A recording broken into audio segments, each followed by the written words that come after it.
सीधी तस्वीरें आपको देहरादून से दिखाएंगे, जहां मुख्यमंत्री पुष्कर सिंह धामी विजय दिवस के उपलक्ष्य में सभी को संबोधित कर रहे हैं।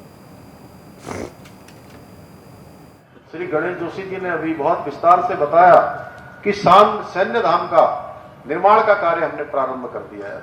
बहुत तेजी पूरे प्रदेश के अंदर यात्रा निकली थी, तो हमारे प्रदेश के सभी जो शहीद हुए हमारे सैनिक हैं, हमारे वीर जवान हैं, हमारे बलिदानी हैं, उनके आंगन की जो माटी है उस पावन धाम पर उस माटी को भी मिश्रित किया गया है।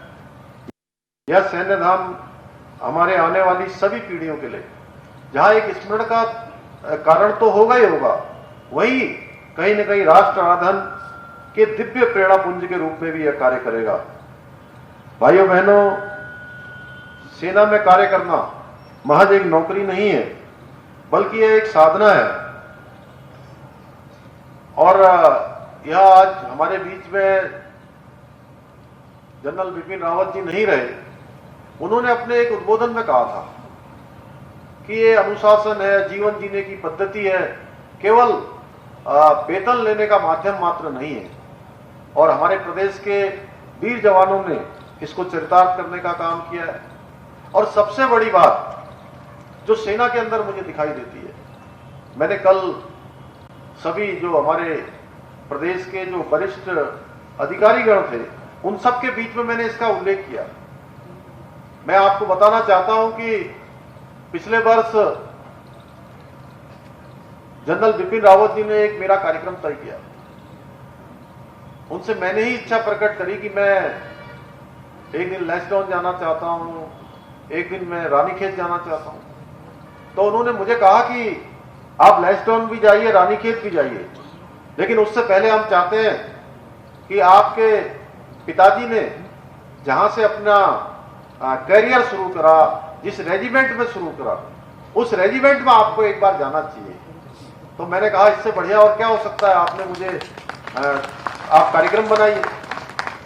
उन्होंने पिछले वर्ष कार्यक्रम बनाया हुआ था और वो कार्यक्रम उन्होंने बनाया और कुछ दिनों के बाद उनकी उस दुर्घटना में उनका देहांत हो गया।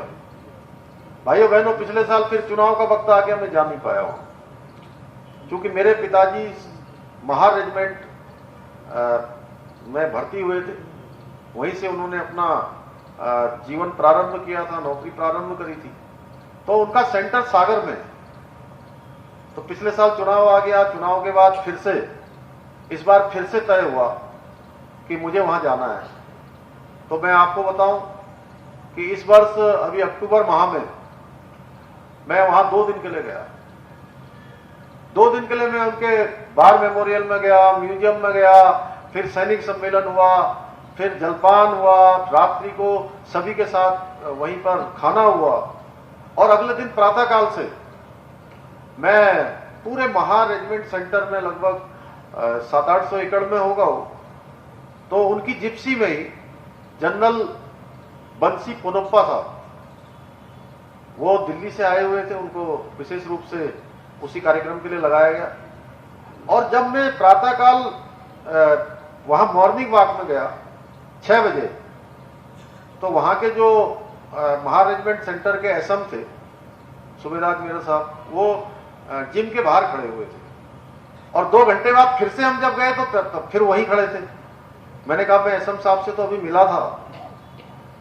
तो जनरल बंसी पोनप्पा साहब बोले कि ये हमारे एसएम साहब हैं। और एसएम साहब नहीं, कोई बहुत बड़े अधिकारी जो जनरल स्तर के होते हैं, वो जनरल स्तर के अधिकारी भी हमारे फौज में जो अपने से बहुत छोटे अधिकारी होते हैं, उन सबको बहुत प्यार से क्या कहते हैं जानते हैं आप? साहब। बोलेंगे ये सुनील साहब बैठे हैं, ये दिलीप साहब हैं। और वो साहब केवल औपचारिक नहीं होता है, ये उनके दिल से निकलता है।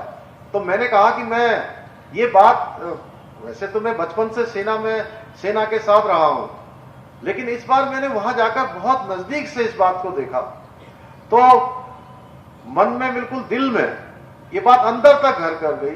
तब मैंने अपने यहां अधिकारियों से भी कहा, मैंने कहा कि देखिए, अगर फौज से हमको कोई चीज सीखनी है तो ये चीज सीखनी चाहिए कि अपने से जो छोटे अधिकारी हैं, छोटे अपने कार्मिक हैं, उनको भी कितने सम्मान के भाव से कहा जाता है और दिल से, पूरे दिल से, अंदर से कहा जाता है कि जो है हमारे साहब।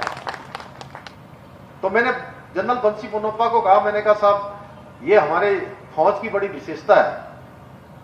तो उन्होंने कहा साहब कि हम एक सम्मान ही तो देते हैं, इसीलिए तो भारत की सेना आज विश्व की सर्वाधिक शक्तिशाली सेनाओं में से एक है। आज भारत के वीर जवानों का अदम्य साहस, वीरता हमको हमेशा दिखाई देता है। उसी के कारण से मोदी जी जब से प्रधानमंत्री बने, जवानों को अच्छे हथियार नहीं मिलते थे, अच्छे बूट नहीं मिलते थे, अच्छे जैकेट नहीं मिलते थे।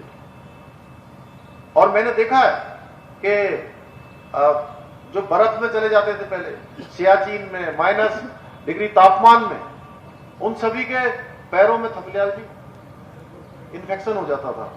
क्या कहते जनरल साहब उसको, क्या कौन सा कीड़ा लग जाता था उसमें, पैर भी कई लोगों के काटने पड़ते थे। हाँ, गैंग्रीन वगैरह मैंने बहुत लोगों को देखा है, मैंने नजदीक से इन चीजों को देखा है। और मोदी जी के प्रधानमंत्री बनने के बाद जहां सेना को अत्याधुनिक हथियार मिल रहे हैं, अच्छे ड्रेस मिल रही है, उपकरण मिल रहे हैं, उनके अच्छे सुविधाएं मिल रही हैं, और सुविधा के मामले में अब सेना हमारी तेजी से आगे बढ़ रही है। सेना के सशक्तिकरण के लिए लगातार काम हो रहा है। आज हमारे सैनिकों का मनोबल इतना ऊंचा है कि वो दुश्मन के घर में घुसकर उस पर कार्रवाई करते हैं। उसके उदाहरण हमारे सामने है। अभी आपने देखा तवांग में चीन के सैनिकों को किस तरीके से उनके दांत खट्टे करके सीमा से खदेड़ने का काम किया है। ये नया भारत है? और इससे पहले भी हमारी सेना इस प्रकार के कई परिचय दे चुकी है, चाहे वो सर्जिकल स्ट्राइक हो। हालांकि मुझे कहना नहीं चाहिए, उस सर्जिकल स्ट्राइक को भी कुछ लोगों ने कहा कि सबूत दीजिए इसके, सेना से ही सबूत मांगने लगे। कुछ लोग जनरल बिपिन रावत साहब को ही वो नहीं है हमारे बीच में, उनको ही कई प्रकार की टिप्पणियां करने लगे। मैं उनका नाम भी नहीं लेना चाहता हूं। और आज कोई चुनाव का वक्त नहीं है, यह आज विजय दिवस का कार्यक्रम है, लेकिन मैं सबके स्मरण में लाना चाहता हूं कि जब जब वोटों की बात आती है, चुनाव की बात आती है, सबको सैनिकों की याद आती है, लेकिन सैनिकों का सम्मान कभी दिल से उन्होंने किया नहीं है। मैं कहना चाहता हूं, सैनिकों का असली सम्मान अगर किसी ने किया है तो हमारे देश के प्रधानमंत्री मोदी जी के कालखंड में प्रारंभ हुआ है। और पहले के समय में दुश्मन की गोली आती थी तो दुश्मन की गोली का जवाब देने के लिए पूछना पड़ता था।